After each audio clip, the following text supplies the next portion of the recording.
महाराष्ट्र में हनुमान चालीसा को लेकर सियासत गर्म है। निर्दलीय विधायक रवि राणा और उनकी सांसद पत्नी नवनीत राणा ने सीएम उद्धव ठाकरे के आवास मातोश्री के बाहर हनुमान चालीसा का पाठ करने का ऐलान किया था। इसके बाद से राणा दंपति शिवसेना के निशाने पर आ गए हैं। शिवसेना नेता और राज्यसभा सांसद संजय राउत ने कहा है कि हमने राष्ट्रपति ईडी सीबीआई की धमकी ना दें, हिम्मत है तो सामने आकर लड़े। शिवसेना नेता संजय राउत ने कहा कि यदि कोई मातोश्री पर आकर हनुमान चालीसा का पाठ करेगा तो क्या शिवसेना चुप बैठेगी? यदि आप हमारे घर तक पहुंचेंगे तो हमें अधिकार है उसी भाषा में जवाब देने का। आप महाराष्ट्र की कानून व्यवस्था खराब कर रहे हैं। उन्होंने साथ ही ये भी कहा कि अगर कोई हमारी लक्ष्मण रेखा को पार करेगा तो शिव सैनिकों को भी उनके घर पहुंचने का अधिकार है। हमें राष्ट्रपति ईडी सीबीआई की धमकी ना दे, अब हम उनसे आगे निकल गए हैं। अगर आप में हिम्मत है तो सामने आकर हमसे लड़ाई लड़े। अगली खबर, चुनावी रणनीतिकार प्रशांत किशोर की हाल में ही जारी कांग्रेस नेताओं के साथ हुई बैठक और पार्टी में शामिल होने की चर्चाओं के बीच तृणमूल कांग्रेस ने दावा किया है कि असफलताओं से जूझ रही कांग्रेस को इससे भी सफलता हाथ नहीं लगेगी। टीएमसी महासचिव कुणाल घोष ने पीके के कांग्रेस में शामिल होने की चर्चा को लेकर कहा कि चुनावी रणनीतिकार कभी भी टीएमसी में शामिल नहीं हुए, वे हमारे राजनीतिक विश्लेषक थे। किशोर एक चुनावी रणनीतिकार है, वे टीएमसी के नेता नहीं हैं। वे किसी भी पार्टी से बात कर सकते हैं। हम जानते हैं कि कांग्रेस में का असफलताओं का इतिहास रहा है। अगर कांग्रेस को खुद को फिर से जीवित करना चाहते हैं तो कोशिश कर सकती है। हमारा मुख्य ध्यान बीजेपी को हराना है, जैसे बंगाल में है। टीएमसी मजबूत है। घोष ने कहा, अगर कांग्रेस को लगता है कि वे लड़ सकते हैं और भाजपा को हरा सकते हैं तो उनका स्वागत है। गौरतलब है कि पश्चिम बंगाल विधानसभा चुनाव 2021 में पीके ने टीएमसी के साथ काम किया था, लेकिन पार्टी नेताओं से मतभेद के कारण वे टीएमसी से अलग हो गए थे। अगली खबर, पंजाब के मुख्यमंत्री भगवंत मान को रबर का गुड्डा बताने के बाद कांग्रेस नेता नवजोत सिंह सिद्धू बैकफुट लेते हुए नजर आ रहे हैं। उन्होंने भगवंत मान द्वारा माफिया के खिलाफ लड़ाई में समर्थन की बात कही है। उन्होंने कहा कि अगर भगवंत मान माफिया के खिलाफ लड़ेंगे तो मैं उनका समर्थन करूंगा। इतना ही नहीं, उन्होंने मान का छोटा भाई और ईमानदार बात बताते हुए तारीफ की है। सिद्धू के इस बयान का वीडियो भी सामने आया है, जिसमें वे कह रहे हैं कि मैं उसे यानी पंजाब के नए सीएम भगवंत मान को अपना छोटा भाई मानता हूं। वह एक ईमानदार आदमी है, मैंने उससे पर कभी उंगली नहीं उठाई है। अगर वह इसके खिलाफ लड़ता है तो मेरा पूरा समर्थन उसके साथ है। मैं पार्टी लाइनों से ऊपर उठूंगा क्योंकि ये लड़ाई पंजाब के अस्तित्व की है।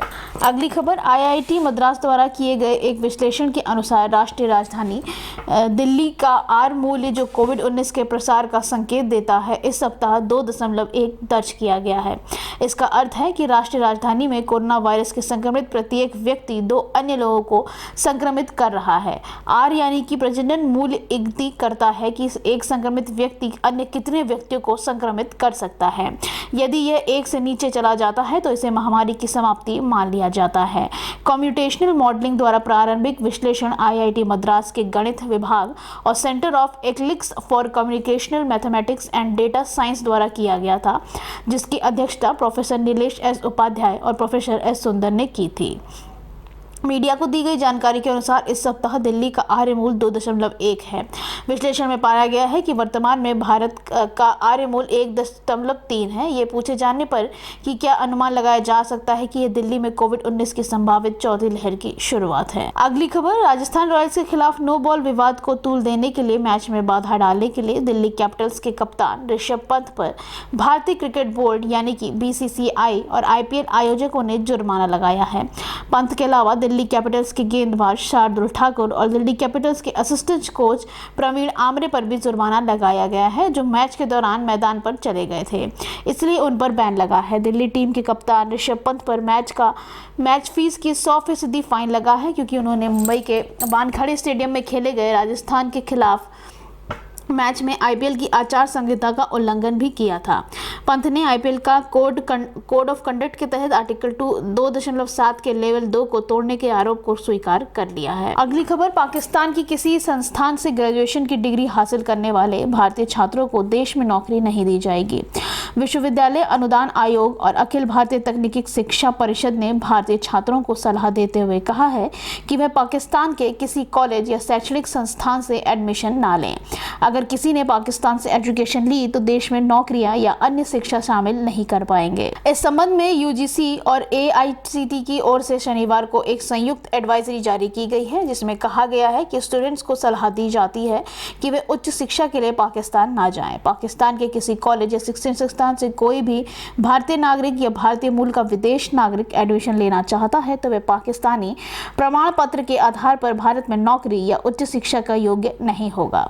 अगली खबर, दिल्ली के जहांगीरपुरी में हुई हिंसा मामले में प्रवर्तन निदेशालय की भी एंट्री होने अब जा रही है। खबर है कि ईडी ने हिंसा से जुड़े मामले में मनी लॉन्ड्रिंग का केस दर्ज कर लिया है। खास बात है कि दिल्ली पुलिस के मामले में मुख्य साजिशकर्ता अंसार के खिलाफ जांच के लिए ईडी को पत्र लिखा था। जहांगीरपुरी में 16 अप्रैल को हिंसा हो गई थी। रिपोर्ट में सूत्रों के हवाले से बताया गया है कि ईडी ने जहांगीरपुरी हिंसा से जुड़े मामले में मनी लॉन्ड्रिंग का केस दर्ज कर लिया है। सूत्रों के अनुसार ईडी अधिकारी केवल अंसार ही नहीं बल्कि अन्य लोगों को भी पीएमएल के तहत जांच करेंगे। जहांगीरपुरी हिंसा में उसकी भूमिका को लेकर दस्तावेज दाखिल किए थे। इन्हें देखने के बाद ईडी ने एफआईआर के आधार पर पीएमएलए के केस दर्ज कर लिया है। अगली खबर, बिहार के मुख्यमंत्री नीतीश कुमार कल पूर्व सीएम राबड़ी देवी के आवास पर आयोजित इफ्तार में शामिल क्या हुए, मानो पूरे बिहार की राजनीति गर्मा गई हो।